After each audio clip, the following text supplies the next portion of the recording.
નમસ્કાર, શેર બજાર પરની અમારી વિશેષ રજૂઆત માર્કેટ મીટરમાં આપનું સ્વાગત છે। હું છું ચાર્મી। અત્યાર સુધી જે આપણે માર્કેટ જોયું એમાં એક વસ્તુ છે કે બજારની ચાલ અને પવનની દિશા એ ક્યારેય પણ બદલાઈ જાય એ કોઈ કહી શકતું નથી અને આ કહેવત ફરી એકવાર ભારતીય શેર બજારમાં આ સપ્તાહે સાચી થઈ રહી છે। અઠવાડિયાની શરૂઆત વૈશ્વિક તણાવ, ક્રૂડ ઓઇલના ભડકે વળતા ભાવ અને રૂપિયાની ઓલ ટાઈમ સપાટીએ દલાલ સ્ટ્રીટ પર જાણે કે સોપો પાડી દીધો। સેન્સેક્સ અને નિફ્ટી બંનેમાં ભારે કડાકા સાથે જે સપ્તાહ છે એની શરૂઆત થઈ, પરંતુ પછી પાછી માર્કેટની દિશા બદલાઈ અને સપ્તાહના અંતે બજારે શાનદાર રિકવરી બતાવી। રોકાણકારોના શ્વાસ થોડા હેઠા બેઠા। તો હવે સવાલ એ થાય છે કે શું વીતેલા અઠવાડિયાની આ જે રિકવરી છે એ આવતા સપ્તાહે પણ તેજીનું તોફાન લાવશે કે પછી મોંઘવારી અને એફઆઈઆઈની વેચવાલી બજારને ફરીથી દબાણમાં લાવશે? શું આવતા સપ્તાહે નિફ્ટી 24,000ના મહત્વના લેવલને પાર કરી શકશે? આ તમામ બાબતોની ચર્ચા કરીશું આજે માર્કેટ મીટરમાં। સપ્તાહના અંતે બજાર પોઝિટિવ બંધ તો આવ્યું, પણ રોકાણકારોના મનમાં હજુ પણ બજારને લઈને અસમંજસ યથાવત છે। હજુ સવાલ એ જ છે કે આવા બજારમાં રોકાણકારોએ શું કરવું, ક્યાં પૈસા રોકવા, કયા સેક્ટર્સ અને શેર્સ પર અત્યારે નજર રાખવી, અને આ તમામ વિશે આજના શોમાં વાત કરીશું અને એક્સપર્ટ પાસેથી જાણીશું આવતા સપ્તાહની ટિપ્સ પણ આ વસ્તુ પર આગળ વધીએ એ પહેલાં આપણે જોઈએ માર્કેટ ડીકોડ। આ સપ્તાહે કેટલાક એવા સમાચારો આવ્યા જેણે સામાન્ય જનતાના ખિસ્સાથી લઈને રોકાણકારો અને શેર બજાર બધાને અસર કરી, અને એટલે જ બજારની વાત કરતાં પહેલાં એના વિશે જાણી લેવું ખૂબ જ જરૂરી છે। અને આ વસ્તુ છે પેટ્રોલ ડીઝલના ભાવમાં 3 રૂપિયાનો વધારો, સોના ચાંદીની આયાત પર 9%ની વધારાની ડ્યુટી, રૂપિયો ડોલરની સામે 96નું સ્તર પાર કરી ગયો, જથ્થાબંધ મોંઘવારીનો દર 42 માસની ટોચે 8% પર આવ્યો। હવે એક એક કરીને સમજીએ કે આ બધી વસ્તુઓની શું અસર થઈ શકે। સૌથી પહેલાં તો પેટ્રોલ ડીઝલ મોંઘું થાય એટલે પર્સનલ મુસાફરીનો ખર્ચ તો વધે જ। મોટે ભાગે આપણી જીવન જરૂરિયાતની જે વસ્તુઓ આવતી જતી હોય એ ટ્રક્સમાં ડીઝલ વપરાતું હોય એટલે ટ્રાન્સપોર્ટેશનનો ખર્ચ પણ વધે અને એને કારણે વસ્તુઓના ભાવ પર પણ અસર પડે। ખાસ કરીને શાકભાજી, દૂધ, ફળ, કરિયાણું આ બધી જ વસ્તુઓ પર તો અસર થાય જ છે, પણ હવે ઓનલાઈન ડિલિવરી કે ઈ કોમર્સ જેમાં ટ્રાન્સપોર્ટેશન મોટો ભાગ ભજવે છે એ પણ મોંઘું થાય। સ્કૂલ બસ છે, ઓટો છે, ટેક્સીના ભાડા પણ મોંઘા થાય, ઓનલાઈન ફૂડ ડિલિવરી પણ મોંઘી થાય। એ જ રીતે રૂપિયો નબળો પડ્યો છે એટલે એની અસર પણ આયાત થતી વસ્તુઓ પર થાય। આયાત કરવા માટે જે વસ્તુઓ બનાવવા માટે આયાત થાય છે એ વસ્તુઓ પણ મોંઘી થશે અને સાથે જ ડોલરની સામે જો આપણે જોઈએ તો $1 દીઠ વધુ રૂપિયા ચૂકવવા પડશે એટલે છેવટે વસ્તુઓ મોંઘી થશે। ખાસ તો મોબાઈલ, લેપટોપ, એસી, ટીવી વગેરે મોંઘા થાય। ક્રૂડ તેલની આયાત માટે વધુ ડોલર ખર્ચવા પડે, સાથે જ વિદેશથી વસ્તુઓ મંગાવવી પણ આપણને મોંઘી પડવાની છે, કારણ કે વિદેશ ભણવા જવું પણ આપણને મોંઘું થવાનું છે અને વિદેશની મુસાફરી પણ મોંઘી થવાની છે। હવે મોંઘવારી દરના વધારાની જો વાત કરીએ તો મોંઘવારીનો દર જે છે એ 42 મહિનાની ટોચે 8% જે જથ્થાબંધ મોંઘવારીનો દર છે એ આવ્યો છે, એટલે એની અસર આવનારા દિવસોમાં રિટેલ બજારોમાં 15 દિવસથી લઈને 3 મહિના સુધીમાં જોવા મળશે। વસ્તુઓના ભાવમાં રિટેલ વેપારીઓ વધારો કરશે અથવા તો પછી એનું પેકેજિંગ નાનું કરશે, એનો જથ્થો ઘટાડશે। ખાસ કરીને એફએમસીજી ઉત્પાદનો છે જેમ કે સાબુ છે, શેમ્પૂ છે, તેલ છે, એ બધાના ભાવ પર અસર થશે। ખાસ તો જે વસ્તુ પેકેટ્સમાં આવતી હોય છે એને વધુ અસર જોવા મળશે। મોંઘવારી દર જો વધશે તો એની સાથે સાથે રિઝર્વ બેંક એની આગામી જૂન માસમાં જે પોલિસી આવવાની છે એના વ્યાજ દરમાં પણ વધારવા માટે વિચારણા કરી શકે, એટલે લોન પણ મોંઘી થઈ શકે અને જો લોન વધશે તો ઘર સહિતની તમામ વસ્તુઓ મોંઘી થશે। ટૂંકમાં આ જે 4 સમાચાર આવ્યા છે એની સામાન્ય જનતા પર ઓવરઓલ શું અસર થશે તે જોઈએ તો રોજબરોજની વસ્તુઓ મોંઘી થવાની છે, રસોડાની મોંઘવારી વધવાની છે, સાથે જ ઈંધણનો ખર્ચ એટલે ટ્રાન્સપોર્ટેશન વધશે, એનું ભારણ પડશે, સાથે શિક્ષણ અને સ્વાસ્થ્ય પણ મોંઘા થશે અને સોનું ખરીદવું તો જે આયાત વધારી છે, જે ડ્યુટી વધારી છે એના કારણે મોંઘું થયું જ છે। લોન પાછળનો ખર્ચ વધી શકે છે, એટલે કે પગાર એનો એ જ છે, પણ એક જ સપ્તાહમાં આવેલા 4 સમાચારે મધ્યમ વર્ગની બચત ઓછી કરવાનો કારસો રચી લીધો છે। તો માર્કેટ ડીકોડ બાદ હવે નજર કરીએ વીકલી માર્કેટ બ્લાસ્ટ પર। તો માર્કેટમાં આ સપ્તાહે જે ઉતાર ચઢાવ રહ્યા અને આવતા સપ્તાહની જે ચાલ છે એ કેવી રહેશે એ વિશે જાણવા આપણી સાથે જોડાઈ ગયા છે માર્કેટ એક્સપર્ટ ભાવિકભાઈ પટેલ। ભાવિકભાઈ, સ્વાગત છે આપનું સંદેશ ન્યૂઝમાં। Good afternoon and thank you for having me on the show. Okay Bhavikbhai, સૌથી પહેલાં તો આ સપ્તાહે આપણે જોયું કે એક પછી એક જે છે એ 4 સમાચારો એવા આવ્યા, અનેક સમાચારો એવા આવ્યા કે જેની અસર બજાર પર પડી, જેમ કે સોનું ચાંદીની વાત હોય કે પછી પીએમ મોદીએ કરેલી અપીલની વાત હોય કે એના પછી પેટ્રોલ ડીઝલના ભાવમાં થયેલો વધારો હોય, ઇન્ફ્લેશનના આંકડા હોય, આ ઉપરાંત જે પરિણામો આવ્યા, ત્રિમાસિક પરિણામો, આ બધાની અસર માર્કેટ પર જોવા મળી. તો ઓવરઓલ આખું સપ્તાહ તમારા મતે કેવું રહ્યું કહી શકાય? એક્સપેક્ટેડ હતું કે આ પ્રકારનો ઘટાડો આવશે, ખાસ કરીને જે સપ્તાહના શરૂઆતના 2 દિવસમાં માર્કેટ આપણને જોવા મળ્યું? Yes, definitely. ઇનફેક્ટ આપણે first half of the week ગુરુવાર સુધી જોઈએ તો સતત માર્કેટના અંદર પ્રેશર જ હતું, અને ગુરુવારે થોડુંક ડેફિનેટલી 3 દિવસ કરેક્શન આવ્યું છે એટલે થોડુંક શોર્ટ કવરિંગ જોવા મળ્યું હતું. અને શુક્રવારે જે પેટ્રોલ ડીઝલના ભાવ વધવામાં રહેતા એ પણ થોડુંક એટલું રીતે રાહત જ હતું, કારણ કે ગવર્મેન્ટ ઉપર જે બોજો હતો એ ઓછો હતો. બટ ઓવરઓલ આપણે સેન્ટિમેન્ટ જોઈએ, તમે જેમ કીધું એમ અત્યારના કોઈ પણ પોઝિટિવ સેન્ટિમેન્ટ નથી. એક તરફ આપણે જોઈએ રૂપિયો 96 પર આવી ગયો છે, એફઆઈ છે સતત વેચવાલી કરી રહી છે. ત્રીજું ફેક્ટર આપણે જોઈ રહ્યા છે કે ક્રૂડ ઇન્ટરનેશનલ માર્કેટમાં સતત વધી રહ્યું છે, અને આપણે ત્યાં પણ અંડર રિકવરી હજી પણ જે ઓએમસીની જે 1 લાખ કરોડ છે, તો એક્સપેક્ટેડ હતી કે એટલીસ્ટ 5 રૂપિયા વધારી શકે, એના બદલે 3 રૂપિયા જ વધારી છે, જે કન્ઝ્યુમર્સ માટે સારું છે. બટ ઓવરઓલ ઇકોનોમી ને રૂપિયા માટે અગેન નેગેટિવ છે. અને આપણે એ પણ જોયું કે આ વખતે જે 24,000નું સાયકોલોજીકલ લેવલ નિફ્ટી એ પણ તોડ્યું છે. અને ઓવરઓલ મને લાગે છે કે આવતો અઠવાડિયું પણ આઈ થિંક વીક જ રહેશે. અલ્ટિમેટલી એક જ છે કે જો સ્ટ્રેટ ઓફ હોર્મુઝ ઓપન નથી થતું તો જો ક્રૂડના પ્રાઇસીસ જે છે હાઈ જ રહેવાના છે, એના લીધે આપણે ત્યાં પ્રેશર ડેફિનેટલી રહેવાનું છે.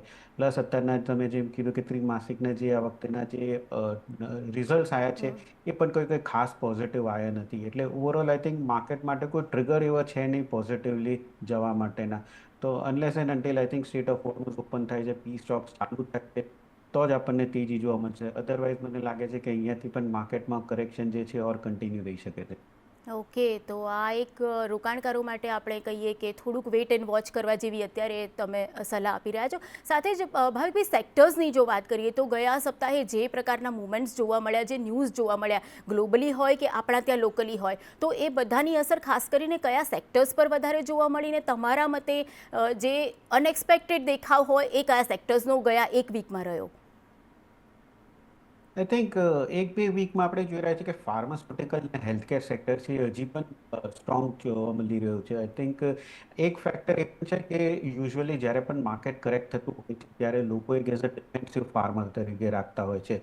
અને પ્લસ આપણો જે રૂપિયો નબળો થઈ રહ્યો છે તો આપણને ખબર છે કે આપણું મોટું માર્કેટ જે ફાર્માનું જે છે યુએસ ને યુરોપમાં છે, એટલે વીક રૂપિયે ઓફકોર્સ એક્સપોર્ટ આપણને ઇઝી પડે છે, એટલે એના લીધે ફાર્મા સેક્ટરમાં થાય છે. ઓલ્ધો વીક રૂપિયો આઈટી સેક્ટર માટે પણ સારું હોય છે, બટ આ વખતેનું આઈટી સેક્ટર જે જ્યારથી એઆઈનું ઇન્ક્રીઝ થયું છે ત્યારથી આપણે જોઈ રહ્યા છીએ કે આપણા આઈટી સેક્ટર અંડર પ્રેશર છે. એટલે મને લાગે છે કે પોઝિટિવ જોઈએ તો 2 જ સેક્ટર હતા જે ચાલ્યા છે આ અઠવાડિયામાં, અને એક્સપેક્ટેડ છે કે આગળ પણ ચાલશે. એક તો ફાર્માસ્યુટિકલ સેક્ટર છે અને બીજું મેટલ સેક્ટર છે. કારણ કે મેટલ સેક્ટરમાં આપણે ઇન્ટરનેશનલમાં ભાવ જોઈએ તો કોપર ગયા અઠવાડિયામાં 1300 થી 1400 ઉપર આવ્યો હતો, કારણ કે સપ્લાયનું ક્રંચ છે. એલ્યુમિનિયમ જોઈએ, ઝિંક જોઈએ, તો બધું આ મિડલ ઇસ્ટમાં જે બંધ છે એના લીધે થોડુંક સપ્લાય ક્રંચ છે. એટલે 2 સેક્ટર મને લાગી રહ્યું છે કે આગળ જતાં તેજી થશે. નેગેટિવમાં જોઈએ તો પીએસયુ બેંક છે, કારણ કે આ વખતે આપણે જોઈ રહ્યા છીએ કે જે રીતે રૂપિયાનો આઉટફ્લો થઈ રહ્યો છે, પ્રાઇસ વેચી રહ્યા છે, એ રીતે આપણું બોન્ડ માર્કેટ છે એમાં તેજી જોવા મળી રહ્યું છે.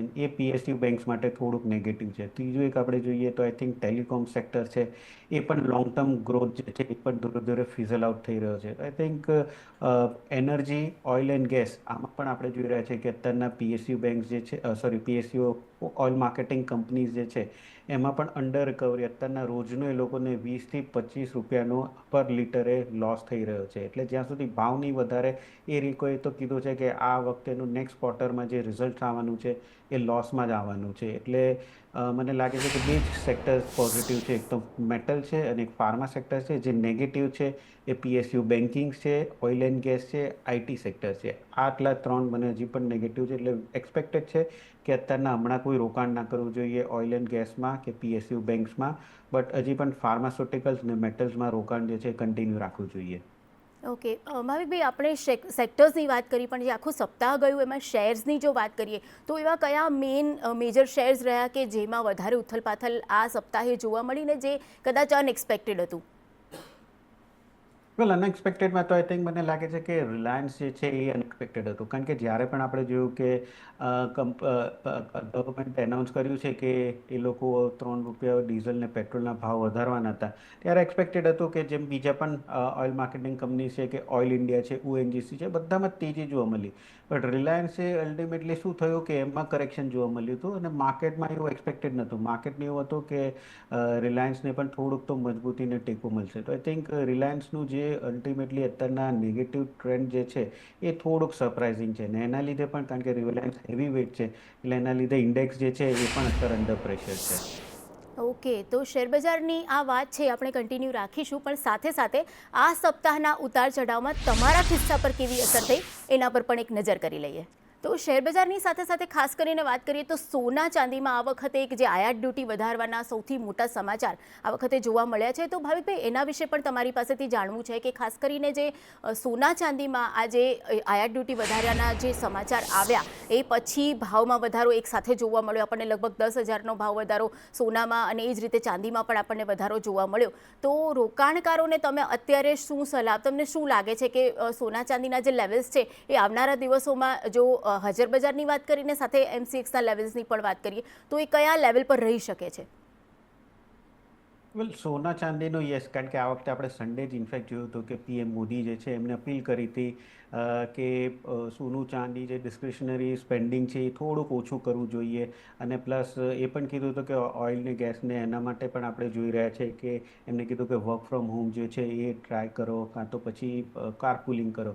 કારણ કે આમાં શું થાય છે કે અત્યારના આપણો રૂપિયો અંડર પ્રેશર એટલે છે કારણ કે આપણી જે કરંટ એકાઉન્ટ ડેફિસિટ છે એ વધી રહી છે ને આપણું ઇમ્પોર્ટ બિલ વધી રહ્યું છે. હવે ઇમ્પોર્ટમાં સૌથી મેજર શું છે? આપણું ઓઇલ જે છે, જે ઓફકોર્સ આપણે કરી શકીએ છીએ, આપણી પાસે કોઈ ચોઇસ નથી, આપણે પેટ્રોલ ને ડીઝલ જોવાનું છે. બટ ગોલ્ડ એવી વસ્તુ છે કે જે જરૂરિયાત નથી, જે એક સેફ હેવન છે કે એક ઇન્વેસ્ટમેન્ટ છે, પણ એવું નથી કે મારે રોજે રોજ જોઈએ. એટલે અપીલ પીએમ મોદીએ કરી હતી, પણ ડેફિનેટલી મને લાગે છે કે એના લીધે કોઈ માર્કેટમાં ગોલ્ડ સિલ્વર ના લેવાનું એવું તો છે જ નહીં.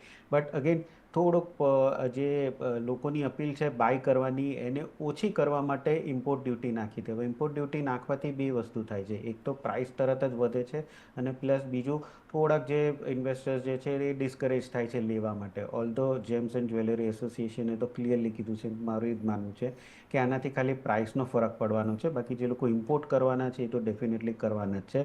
કારણ કે જે લગ્નમાં એની જરૂરિયાત હોય તો એ લોકો ઓછું કરશે, પણ ડેફિનેટલી કરવાના તો છે.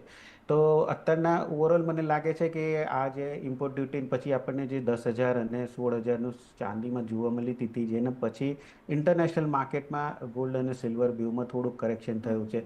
બટ ઓવરઓલ આઈ થિંક લાગે છે કે નીચેમાં મિનિમમ જો મને સોનું જાય એવું લાગી રહ્યું છે 135થી 140, એનાથી નીચે નથી મળી રહ્યું. અને સેમ વે ચાંદીની વાત કરીએ તો ચાંદીમાં મને લાગે છે કે નેક્સ્ટ વીકે ઇન્ટરનેશનલ માર્કેટમાં 78ની નીચે, 75ની નીચે ગયું છે. એટલે એક્સપેક્ટેડ છે કે $70 સુધી, એટલે આપણે ત્યાં 240થી 230, તો 230ની આસપાસ જ્યારે પણ ચાંદી આવે છે તો ડેફિનેટલી બાય કરી શકાય છે. કારણ કે લોંગ ટર્મ મારો વ્યૂ હજી પણ પોઝિટિવ છે. નેક્સ્ટ યર પહેલાં આપણે 4 લાખ ડેફિનેટલી જોવા મળી શકે છે. સેમ વે સોનાની વાત કરીએ તો સોનામાં પણ 140ની આસપાસ જો મળે છે તો બાય કરી શકાય છે. કારણ કે નેક્સ્ટ યર સુધીમાં મને લાગે છે કે 175થી 180 સુધીના લેવલ્સ આવી શકે છે. ઓકે, તો સોના ચાંદીના રોકાણકારો માટે આ એક પોઝિટિવ વાત કહી શકાય કે જો ડીપ આવે તો ખરીદવાની એક તક બને છે. પણ સાથે જ જે લોકોને કદાચ ફિઝિકલ સોનું નથી લેવું, અથવા તો જે પીએમ મોદીની સલાહ છે એ પ્રમાણે ફિઝિકલ ગોલ્ડ ના લેવું હોય, તો તમારી શું સલાહ રહેશે કે ઇટીએફમાં કે પછી ગોલ્ડ જે ફંડ્સ છે એમાં રોકાણ કરી શકાય, કે પછી જો સોનામાં રોકાણ કરવું હોય તો ફિઝિકલ જ સોનું લેવું જોઈએ?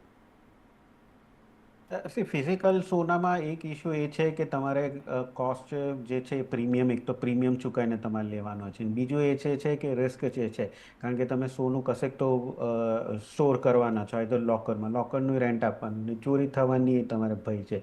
તો મને તો એ જ છે કે આઈ થિંક ETF છે સૌથી સારામાં સારું અત્યારના પ્રોડક્ટ છે જો તમારે ગોલ્ડમાં ઇન્વેસ્ટ કરવું હોય. કારણ કે હવે બીજી ગોલ્ડ સોવરિન સ્કીમ છે એ પણ બંધ થઈ ગઈ છે, અને ગોલ્ડ મોનેટાઇઝેશન છે એનો કોઈ આપણે જોયું કે પ્રતિસાદ જે છે એ બહુ જ વીક થયો હતો. એટલે આઈ થિંક ETF બેસ્ટ છે. ETF એટલે સારું છે કારણ કે અત્યારે મારે સોનું લેવું હોય તો મિનિમમ 10 ગ્રામ કે 1 ગ્રામ લેવું પડે, પણ ETFનું યુનિટ્સ પ્રમાણે તમે લઈ શકો ને જેમ જેમ નીચે કરેક્ટ થાય છે એમ તમે બાય કરી શકો છો. પ્લસ હું તો એ કહીશ કે જેમ તમે તમે એસઆઈપી કરો છો ઇક્વિટીમાં, એમ એસઆઈપી ઇટીએફમાં પણ કરો ગોલ્ડ અને સિલ્વરમાં. એટલે જ્યારે પણ નીચે જાય છે ત્યારે તમારી પ્રાઇસીસ એવરેજ થાય છે, અને આગળ જતાં જ્યારે પણ સોનામાં વધારે રિટર્ન થવાનું છે ત્યારે તમે ઇટીએફ જે છે એ વેચી અને એની સામે ફિઝિકલ સોનું લઈ શકો છો. આઈ થિંક ફિઝિકલ લેવામાં શું થાય છે કે તમે વારે વારે એવરેજ નથી કરવાના. અહીંથી નીચે 10,000 કે 15,000 જાય છે ફરીથી તમે નથી લેવાના, બટ ઇટીએફમાં તમે ડેફિનેટલી લઈ શકો છો. અને થોડુંક એસઆઈપી કરો એટલે એ રીતે શું થાય કે રોજે રોજ હર મહિને તમારું થોડુંક પૈસા જે છે એ સોના અને ગોલ્ડ ચાંદી જે છે એમાં ઇન્વેસ્ટ થાય છે. તો આઈ વુડ સે કે ETF is a best option.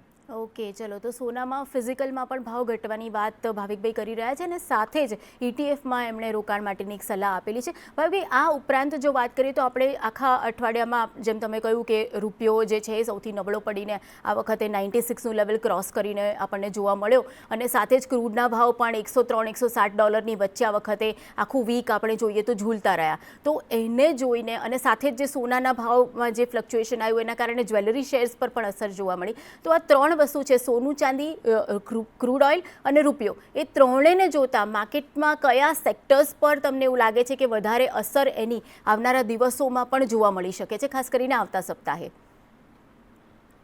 આવતા સપ્તાહે હજી પણ મને લાગે છે કે કાચું તેલ જે છે એના પ્રાઇસ ઊંચું જ રહેવાનું છે, અને હમણાં તો ફરીથી ગવર્મેન્ટ છે પ્રાઇસ હાઇક કરવાના નથી. ઓઇલ માર્કેટિંગ કંપની છે, ઓઇલ એન્ડ ગેસ સેક્ટર છે, એ ડેફિનેટલી દબાવમાં રહેવાના છે. એટલે આવતા સપ્તાહે ક્રૂડમાં ને લીધે મને લાગે છે કે ઓઇલ એન્ડ ગેસ સેક્ટર નીચે રહેવાનું છે. આપણે રૂપિયાની વાત કરીએ તો રૂપિયો હજી પણ વીક રહેવાનું છે.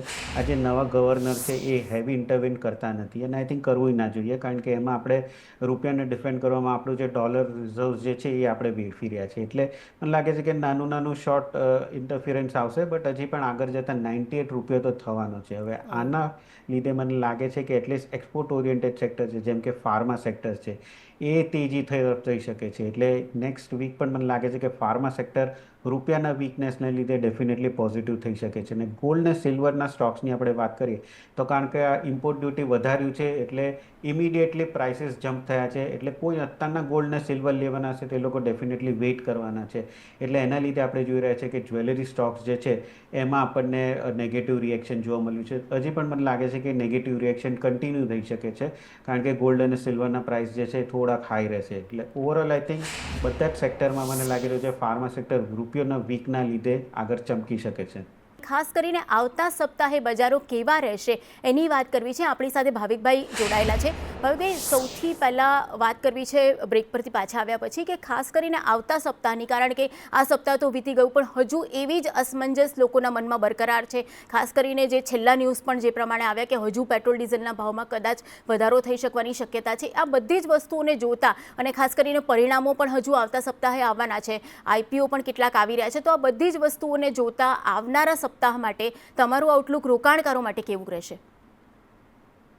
વેલ, રોકાણકારો માટે મને લાગે છે કે થોડુંક હજી પણ એ લોકોએ કરેક્શનની એક્સપેક્ટેશન રાખવી જોઈએ, કારણ કે અત્યાર સુધીની જેટલે ક્વાર્ટરલી રિઝલ્ટ્સ પણ આવ્યા છે એ રિઝલ્ટ્સમાં કોઈ એવા બેંક નથી આવ્યા કે આપણને દેખાય ગ્રીન શૂટ્સ કે અહીંયાથી માર્કેટ રિકવર થઈ રહી છે. ના, ઇનફેક્ટ જો આ મોંઘવારી, ઇનફેક્ટ ઇન્ફ્લેશન જે છે એ આગળ જતાં વધશે, કારણ કે અત્યારના તો રૂપિયો વીક થઈ રહ્યો છે અને ક્રૂડના પ્રાઇસીસ વધી રહ્યા છે. જો આ કન્ટિન્યુ રહેશે તો મને લાગે છે કે આગળ જતાં ઓર મંદી જોવા મળી શકે છે. તો હાલ અત્યારના 23,640ની આસપાસ નિફ્ટી છે. હું એક્સપેક્ટ કરી રહ્યો છું કે આ 23,200ની આસપાસ પણ આવી શકે છે. તો જ્યારે 23,200ની આસપાસ આવે છે ત્યારે એકવાર ડેફિનેટલી બાય કરી શકાય 23,000ની. બટ અત્યારના આઈ વુડ સે કે થોડુંક વેઇટ એન્ડ વોચ કરવું જોઈએ. પ્લસ સ્ટોક સ્પેસિફિક જોઈએ તો આઈ થિંક સ્ટોક સ્પેસિફિકમાં પણ અગેન જે હું કહું છું કે ફાર્મા સેક્ટર સારું છે. એમાં એક નેક્સ્ટ વીક માટે એક ઝાયડસ લાઈફ છે, એ આપણે જોઈ રહ્યા છે કે ટેકનિકલી એક બ્રેકઆઉટ આપ્યો છે 1,000ની ઉપર. તો 980ના સ્ટોપ લોસથી એકવાર બાય કરી શકાય છે 1,020નું. સેકન્ડ આઈ વુડ સે કે જો કોઈ સ્ટોકમાં કોઈને ટ્રેડ કરવું હોય તો છે અદાણી ગ્રીન, કારણ કે અત્યારના આપણે જોઈ રહ્યા છીએ કે પ્રાઇસીસ જે રીતે વધી રહ્યા છે ક્રૂડના, એ રીતે અત્યારના બધા લોકો ગ્રીન એનર્જી તરફ જઈ રહ્યા છે. તો ગ્રીન એનર્જીમાં પણ આપણે જોઈ રહ્યા છીએ કે સારી એવી મોમેન્ટમ છે. અદાણી ગ્રીન થોડુંક વધી ગયો છે, એટલે આઈ વુડ સે કે 1,300ની આસપાસ જ્યારે પણ આવે છે, અત્યારે 1,380 છે, ત્યારે 1,250ના સ્ટોપ લોસથી એકવાર બાય કરી શકાય છે 1,400ના ટાર્ગેટ માટે. તો આઈ થિંક નેક્સ્ટ વીક માટે ટોપ પિક છે અદાણી ગ્રીન અને ઝાયડસ લાઈફ. ઓકે, અને આ સિવાય કોઈ માર્કેટમાં એવા સેક્ટર્સ કે શેર્સ કે જેનાથી અત્યારે રોકાણકારોએ થોડીક દૂરી રાખવી જોઈએ, થોડાક દૂર રહેવું જોઈએ, અથવા તો ખાલી વેઇટ એન્ડ વોચની સ્થિતિ રાખવી જોઈએ? વેલ, વેઇટ એન્ડ વોચ માટે હું કહીશ કે સૌથી પહેલાં તો આઈટી સેક્ટર, કારણ કે આઈટી સેક્ટર બધાને લાગે છે કે બહુ વેલ્યુએશન સારું દેખાઈ રહ્યું છે, બહુ કરેક્શન થઈ રહ્યું છે. બટ હજી પણ આપણે જોઈ રહ્યા છે કે જે રીતે એઆઈનો વ્યૂ ચાલી રહ્યો છે અને એઆઈ અત્યારના ટેકનિકલી જે વધી રહી છે એ રીતે મને લાગે છે કે આઈટી સેક્ટર ડેફિનેટલી હજી પણ અહીંયાથી કરેક્ટ થઈ શકે છે. યસ, બહુ જ કરેક્ટ થઈ ચૂક્યું છે, એટલે અહીંયાથી મને લાગે છે કે થોડુંક બાઉન્સ બેક આવશે, બટ હજી પણ એવી કન્વિક્શન મને દેખાઈ નથી રહી કે આઈટી સેક્ટરમાં હું કહી શકું કે યસ, હવે આ બોટમ બની ગયું છે ને અહીંયાથી આપણે બાય કરી શકાય છે. તો આઈટી સેક્ટરમાં હજી પણ થોડુંક વેઇટ એન્ડ વોચ છે. સેકન્ડ, બીજું સેક્ટર જે હું કહીશ એ છે ઇન્ટરેસ્ટ રેટ સેન્સિટિવ કે જે બોન્ડ્સ, કારણ કે બોન્ડ yield આપણે આ અઠવાડિયે જોઈ કે આપણી ઇન્ડિયાની નહીં, યુએસની, જાપાનની, યુરોપની બધાની બોન્ડ yield વધી છે. અને હું એક્સપેક્ટ કરી રહ્યો છું કે આગળ જતાં પણ નેક્સ્ટ વીક પણ બોન્ડ yield જે છે એ તેજી રહેશે. એટલે કેપિટલ ને ફાઇનાન્સ સેક્ટર જે છે એ પણ થોડુંક વીક દેખાઈ રહ્યું છે. એટલે આઈટી સેક્ટર અત્યારના નો છે. Finance sector maybe wait and watch છે, હજી થોડુંક કરેક્શન આવે છે પછી એકવાર બાય કરી શકાય છે. ઓકે, અને ખાસ કરીને ભાવિકભાઈ, મ્યુચ્યુઅલ ફંડ્સની વાત કરીએ તો એમાં આપણે ગયા સપ્તાહે જોયું કે જે પ્રકારની માર્કેટની વોલેટાલિટી હતી, તો છતાં બી આઉટફ્લો ઓછો નથી થયો, એટલે આઉટફ્લો નથી વધ્યો પણ ઇનફ્લો વધ્યો છે એની સામે. તો મ્યુચ્યુઅલ ફંડમાં તમારી શું સલાહ રહેશે? પણ મ્યુચ્યુઅલ ફંડમાં તું કહીશ કે ડેફિનેટલી હજી પણ વધારતા રહેવું જોઈએ, અને જ્યારે પણ કરેક્શન આવે છે ત્યારે ઇનફેક્ટ હું કહીશ કે તમારે ગભરાયા કરતાં તમારે તમારું વેટેજ વધારે જોવું છે. કે આપણી સાયકોલોજી એવું હોય છે કે જ્યારે માર્કેટ તેજી હોય છે ત્યારે આપણે બાય કરતા હોઈએ છીએ, અને જ્યારે મંદી આવે છે ત્યારે આપણે એક્ઝિટ કરતા છીએ. ઊંધું હોવું જોઈએ. ઇનફેક્ટ જ્યારે તેજી થતી હોય છે ત્યારે આપણે પ્રોફિટ બુક કરવું જોઈએ, ને જ્યારે ઘટતું હોય છે ત્યારે આપણે બાય કરવું જોઈએ. તો આઈ થિંક આ જે ઓપોર્ચ્યુનિટી છે હજી કરેક્શનની મને લાગે છે કે એક્સપેક્ટેડ છે કે હજી પણ આવી શકે છે. એટલે તમારે જે મ્યુચ્યુઅલ ફંડમાં જે એસઆઈપી છે એવું તો કહીશ કે કન્ટિન્યુ જ રાખશો, પણ જો એકવાર 23,500 તે 23ની નીચે પણ આવે છે તો હું એકવાર કહીશ કે તમારી જે એસઆઈપી છે એ તમે થોડીક ઓર વધારી શકો છો. કારણ કે ઓવરઓલ લોંગ ટર્મ આપણે જોઈએ તો માર્કેટ સારું જ છે અત્યારના, કારણ કે આ ક્રૂડના પ્રાઇસીસ વધાર્યા છે, આ યુએસના વોરના લીધે, યુએસના ઈરાનના વોરના લીધે, એના લીધે આપણે અત્યારના માર્કેટને નેગેટિવલી જોઈએ છે. પણ આ વસ્તુ 6 મહિના પછી નથી થવાની, આ મે બી 2 કે 3 મહિનામાં તો પતી જ જવાની છે. એટલે ઓવરઓલ 6 મહિના પછી આપણે ડાઉન ધ લાઈન જોઈશું તો માર્કેટ સારું જ છે. એટલે કોઈ પણ કરેક્શન આવે છે તો તમે મ્યુચ્યુઅલ ફંડમાં આઉટફ્લો ના કરતો, ઇનફેક્ટ ઇનફ્લો જે છે વધારતા જ રહો. ઓકે, તો ભાવિકભાઈ, થેન્ક યુ સો મચ, તમે અમારી સાથે જોડાયા અને દર્શકોને તમે આટલી બધી માહિતી આપીને ખાસ કરીને આવતા સપ્તાહ માટેની થોડી ક્લેરિટી પણ આપી કે શું કરવું જોઈએ. આભાર. તો ભાવિકભાઈની જે સલાહ છે અને ઓવરઓલ જે અત્યારે માર્કેટ છે એ પ્રમાણે એક જ વસ્તુ દેખાઈ રહી છે કે સોનામાં જો ડીપ આવે તો રોકાણ કરી શકાય, મ્યુચ્યુઅલ ફંડમાં તમારું રોકાણ હોય તો એને તમે આગળ વધારો, પણ શેર માર્કેટ માટે અત્યારે વેઇટ એન્ડ વોચની સ્થિતિ રાખવાની સલાહ અપાઈ રહી છે. તો માર્કેટમાં તમે પણ એક સ્માર્ટ ઇન્વેસ્ટર બનો અને જોતા રહો માર્કેટ મીટર. અત્યારે બસ આટલું જ.